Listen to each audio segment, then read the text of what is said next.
സംസ്ഥാനത്ത് നിപ്പ സ്ഥിരീകരിച്ചതോടെ കോഴിക്കോട്, മലപ്പുറം, പാലക്കാട് ജില്ലകളിൽ ജാഗ്രത തുടരുകയാണ്. 3 ജില്ലകളിലായി 354 പേരുടെ സമ്പർക്ക പട്ടിക ഉണ്ടാക്കിയിട്ടുണ്ട്. കോഴിക്കോട് ചികിത്സയിലിരിക്കെ മരിച്ച മലപ്പുറം മങ്കട സ്വദേശിനിയുടെ റൂട്ട് മാപ്പ് ഇപ്പോൾ പുറത്തുവിട്ടിരിക്കുകയാണ്. സമീർ ബിൻ കരീം മലപ്പുറത്ത് നിന്ന് ചേരുന്നു. അതുപോലെ കോഴിക്കോട് നിന്ന് സമീർ സി മുഹമ്മദും ചേരും. പാലക്കാട് നിന്ന് ശ്രീജിത്ത് ശ്രീകുമാരനും ചേരുന്നുണ്ട്.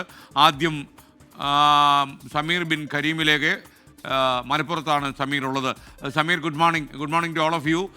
സമീർ, ശരിക്കും ഈ രണ്ടാമത്തെ മരണം ഉണ്ടായപ്പോൾ നമുക്ക് കുറച്ചധികം ടെൻഷനുണ്ട് ഈ നിപ്പയുടെ കാര്യത്തിൽ. എന്നാൽ ഉത്കണ്ഠപ്പെടേണ്ട സാഹചര്യമില്ലെന്നുള്ള രീതിയിലുള്ള റിപ്പോർട്ടുകളും വരുന്നു. പറയൂ മലപ്പുറത്ത് നിന്നുള്ള കാര്യങ്ങൾ.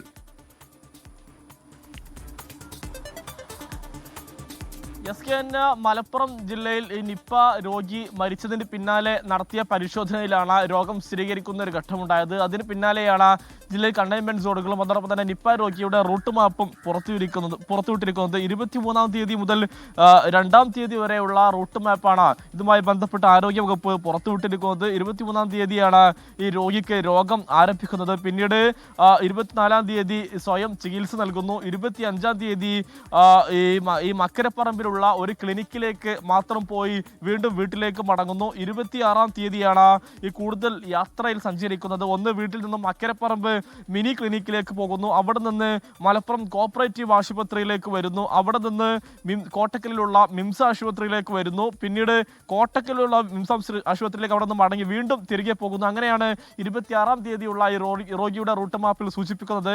27-ാം തീയതി വീണ്ടും മിംസ് ആശുപത്രിയിൽ തന്നെ തുടരുകയാണ്. 28-ാം തീയതി മിംസ് ആശുപത്രിയിൽ നിന്നും പിന്നീട് കോഴിക്കോട് മൈത്ര ആശുപത്രിയിലേക്കാണ് ഈ രോഗി എത്തുന്നത്. 1-ാം തീയതി വരെ ഈ രോഗി ഇവിടെയാണ് ചികിത്സയിൽ കഴിയുന്നത്. 1-ാം തീയതിയാണ് ഈ മൈത്ര ആശുപത്രിയിൽ വെച്ച് രോഗിക്ക് മരണം സംഭവിക്കുന്നത്.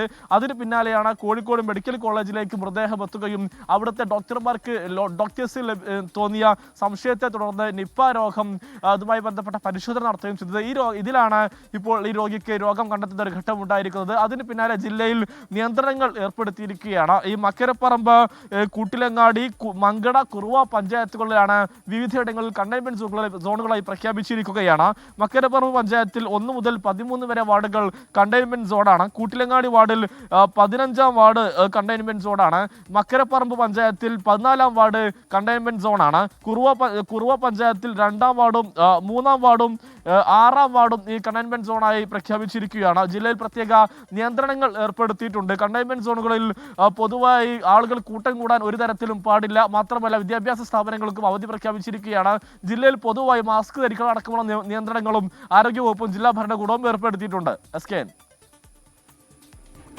കോഴിക്കോട് നിപ്പ സംശയമുള്ള ആളുകൾക്ക് വിദഗ്ധ ചികിത്സ നൽകാനുള്ള എല്ലാവിധമായ ഒരുക്കങ്ങളും കോഴിക്കോട് മെഡിക്കൽ കോളേജിലുണ്ട് എന്നാണ് ഞാൻ മനസ്സിലാക്കുന്നത്.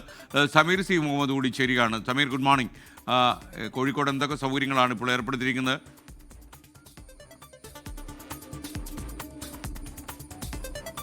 Good morning SKN. കഴിഞ്ഞ ദിവസം മലപ്പുറം മങ്കട സ്വദേശി മരിച്ചത് കോഴിക്കോടാണ്. കോഴിക്കോട് മൈത്ര ആശുപത്രിയിൽ ചികിത്സയിലിരിക്കുകയായിരുന്നു ഈ യുവതിയുടെ മരണം. അതിന്റെ പിറകെ കോഴിക്കോട് മെഡിക്കൽ കോളേജിലെത്തി അവിടെ പോസ്റ്റ്മോർട്ടം നടത്തുകയും ചെയ്തു. ഒപ്പം തന്നെ ഇതിന്റെ സംശയത്തിന്റെ പശ്ചാത്തലത്തിലാണ് അതിന്റെ സാമ്പിളുകൾ ശേഖരിക്കുകയും ആ സാമ്പിൾ പരിശോധന ഫലം വന്നപ്പോൾ അത് പോസിറ്റീവ് ആവുകയും ചെയ്തു. അങ്ങനെയാണ് നിപ്പ സ്ഥിരീകരിക്കുകയും ചെയ്തിരിക്കുന്നത്. അത്തരമൊരു പശ്ചാത്തലത്തിലാണ് വിപുലമായിട്ടുള്ള ക്രമീകരണങ്ങളുമായിക്കൊണ്ട് ജില്ലാ ഭരണകൂടം മുന്നോട്ട് പോകുന്നത്. അതിലേറ്റവും പ്രധാനപ്പെട്ട കാര്യം കോഴിക്കോട് മെഡിക്കൽ കോളേജിൽ പ്രത്യേകമായിട്ടുള്ള ഒരു വാർഡ് സജ്ജീകരിച്ചിട്ടുണ്ട് എന്നുള്ളതാണ്. രോഗികളായി എത്തുന്നവർക്കും രോഗലക്ഷണങ്ങളോടെ എത്തുന്നവർക്കും അവിടെ വിശദമായിട്ടുള്ള ചികിത്സാ സംവിധാനം ഒരുക്കിയിട്ടുണ്ട്. പരിശോധനയും അതുപോലെ തന്നെ ആവശ്യമായിട്ടുള്ള എല്ലാ ക്രമീകരണങ്ങളും ഏർപ്പെടുത്തിയിട്ടുണ്ട് എന്നുള്ളതാണ് ഏറ്റവും പ്രധാനപ്പെട്ട കാര്യം. ഇതോടൊപ്പം തന്നെയാണ് അന്ന് പോസ്റ്റ്മോർട്ടം നടത്തിയ 3 ഡോക്ടർമാർ ഉൾപ്പെടെയുള്ള 43 പേർ ഇപ്പോൾ സമ്പർക്ക പട്ടികയിലുണ്ട്. അവരുടെ ആരോഗ്യനിലയും ആരോഗ്യവകുപ്പ് പരിശോധിച്ചു വരികയാണ്. നിലവിൽ ജില്ലയിൽ മരണമോ മറ്റ് രോഗികളോ ഒന്നും ഇല്ല എന്നുള്ളത് ആശ്വാസം നൽകുന്നുണ്ട്. അതേസമയം തന്നെ വലിയ ജാഗ്രതയോടുകൂടിയാണ് ജില്ല മുന്നോട്ട് പോകുന്നത്. പ്രധാനമായും കഴിഞ്ഞ ദിവസം ഉണ്ടായിട്ടുള്ള ആ മരണത്തിന്റെ പശ്ചാത്തലം തന്നെയാണ്. ഒപ്പം തന്നെ അതുമായി ബന്ധപ്പെട്ടുള്ള സമ്പർക്ക പട്ടിക ഇനി വിപുലീകരിക്കാനുള്ള ഒരു സാധ്യത കൂടി നിലനിൽക്കുന്നുണ്ട്. ഈ രോഗി മൈത്ര ആശുപത്രിയിലെത്തുന്നു. പിന്നീട് കോഴിക്കോട് മെഡിക്കൽ കോളേജിലേക്ക് പോസ്റ്റ്മോർട്ടത്തിനായി ബോഡി മാറ്റുന്നു. അത്തരമൊരു സാഹചര്യങ്ങളിലൊക്കെ തന്നെ ഏതൊക്കെ ആളുകളുമായിക്കൊണ്ട് ഈ വ്യക്തിയും അതുപോലെ അവരുടെ ബന്ധപ്പെട്ടവരുമൊക്കെ ഇടപെട്ടു എന്ന കാര്യം കൂടി ജില്ലാ ഭരണകൂടം പരിശോധിച്ചു വരികയാണ്. നിലവിൽ ആശങ്കപ്പെടേണ്ടതില്ല എന്നാണ് ജില്ലാ ഭരണകൂടം അറിയിക്കുന്നത്. SKN. പാലക്കാട് ജില്ലയിലും കനത്ത ജാഗ്രതയാണ്. ശ്രീജിത്ത് ശ്രീകുമാരൻ വിവരങ്ങളുമായി ചേരുന്നു. Good morning Sreejith. അവിടെ നിന്നുള്ള പാലക്കാട് നിന്നുള്ള വിവരങ്ങൾ എന്തൊക്കെയാണ്? S K very good morning. എന്തായാലും മണ്ണാർക്കാട് തച്ചനാട്ടുകര സ്വദേശിനി കിഴക്കുമ്പ്ര സ്വദേശിനിയായ 39-കാരിക്കാണ് ഇത്തരത്തിൽ നിപ്പ സ്ഥിരീകരിച്ചിരിക്കുന്നത്. കനത്ത ജാഗ്രതയാണ്. ഈ രോഗി ഇപ്പോൾ ഉള്ളത് പെരിന്തൽമണ്ണയിലെ മൗലാന ആശുപത്രിയിലെ തീവ്ര പരിചരണ വിഭാഗത്തിൽ വെന്റിലേറ്ററിലാണുള്ളത്. അതീവ ഗുരുതരാവസ്ഥയിലാണ് രോഗി എന്നാണ് കഴിഞ്ഞ ദിവസം അറിയിച്ചിരുന്നത്. ഈ രോഗിയുടെ അതായത് ഈ 39-കാരിയുടെ റൂട്ട് മാപ്പും കഴിഞ്ഞ ദിവസം ആരോഗ്യമന്ത്രി വീണ ജോർജും പാലക്കാട് ജില്ലാ കളക്ടറും ഒക്കെ പുറത്തുവിടുന്ന ഒരു സാഹചര്യമുണ്ടായി. 25 മുതലാണ് പുറത്തേക്ക് ഇവർ ഇറങ്ങാൻ തുടങ്ങിയത്. നാട്ടിലെ തന്നെ ഒരു ക്ലിനിക്കിലേക്കാണ് ആദ്യം പോയത്. അതിനുശേഷം കരിങ്കലത്താണിയിലെ ഇസാഫ് എന്ന് പറയുന്ന ഒരു ക്ലിനിക്കിലേക്ക് ഇവർ പോയിട്ടുണ്ട്. പിന്നീട് ഒരു സ്വകാര്യ ലാബിൽ പോയി പരിശോധന നടത്തി. അതിനുശേഷം വീണ്ടും വീട്ടിലേക്ക് വന്നു. 28-ാം തീയതി നേരെ പോകുന്നത് മണ്ണാർക്കാട് ക്ലിനിക്കിലേക്കാണ്. മണ്ണാർക്കാട് ക്ലിനിക്കിലേക്കാണ് പോകുന്നത്. നഴ്സിംഗ് ഹോം എന്ന് പറയുന്ന ക്ലിനിക്കിലേക്കാണ് പോകുന്നത്. അതിനുശേഷം 1-ാം തീയതി വീണ്ടും ഗുരുതരാവസ്ഥയിലായി നേരെ പെരിന്തൽമണ്ണ മൗലാന ആശുപത്രിയിൽ അഡ്മിറ്റ് ആകുന്നു. അവിടെ വെന്റിലേറ്ററിൽ പ്രവേശിപ്പിക്കുന്നു. അതാണ് അവരുടെ റൂട്ട് മാപ്പ് എന്ന തരത്തിൽ ഇപ്പോൾ പുറത്തുവിട്ടിരിക്കുന്നത്. ചെറിയ ചില മിസ്സിങ്ങുകൾ ഉണ്ട് എന്ന് ഈ ഒരു ഘട്ടത്തിൽ പറയുന്നുണ്ട്. പക്ഷേ അതിൽ ഏറ്റവും എടുത്തു പറയേണ്ടത് ആശ്വാസകരമായ കാര്യം ഇവർ പൊതുഗതാഗതം ഉപയോഗിച്ചിട്ടില്ല എന്നതാണ്. സ്വന്തം വാഹനത്തിലെത്തുന്നു. അതിനുശേഷം ഈ ഒരു ഘട്ടത്തിൽ അവർ പിന്നീട് ചികിത്സ തേടുന്നു, മടങ്ങുന്നു. അങ്ങനെയാണ് ഉണ്ടായിരുന്നത്. എന്തായാലും പ്രാഥമികമായും സെക്കൻഡറിയായും 91 പേർ ഇവരുടെ സമ്പർക്ക പട്ടികയിലുണ്ട്. 59 പേർ പ്രാഥമിക സമ്പർക്ക പട്ടികയിലും മറ്റുള്ളവർ 2-ാം സമ്പർക്ക പട്ടികയിലും ഉണ്ട് എന്നൊരു വിവരം ലഭിക്കുന്നുണ്ട്. ഇവരെല്ലാവരെയും കണ്ട് ഐസൊലേറ്റ് ചെയ്തിട്ടുണ്ട്. ഇവരോടെല്ലാം ക്വാറന്റൈനിൽ പോകാൻ നിർദ്ദേശിച്ചിട്ടുണ്ട്. എന്തായാലും ജില്ലയിൽ ഈ ആർക്കും തന്നെ ഈ ഒരു ഘട്ടത്തിൽ ഈ സമ്പർക്ക പട്ടികയിലുള്ളവർക്ക് രോഗലക്ഷണങ്ങളില്ല എന്നതാണ് ഏറ്റവും ആശ്വാസകരമായ കാര്യം. ഇവരുടെ തച്ചനാട്ടുകര ഗ്രാമപഞ്ചായത്തിലാണ് ഇവരുള്ളത്. തൊട്ടപ്പുറത്തെ കരിമ്പുഴ ഗ്രാമപഞ്ചായത്തുണ്ട്.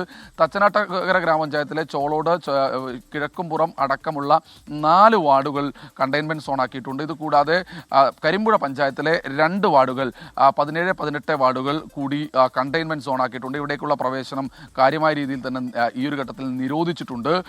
6 മണിക്ക് ശേഷം, വൈകുന്നേരം 6 മണിക്ക് ശേഷം കൃത്യമായ രീതിയിൽ മെഡിക്കൽ ഷോപ്പുകൾ അല്ലാതെ മറ്റൊന്നും പ്രവർത്തിക്കരുത് എന്ന കർശനമായ നിർദ്ദേശമുണ്ട്.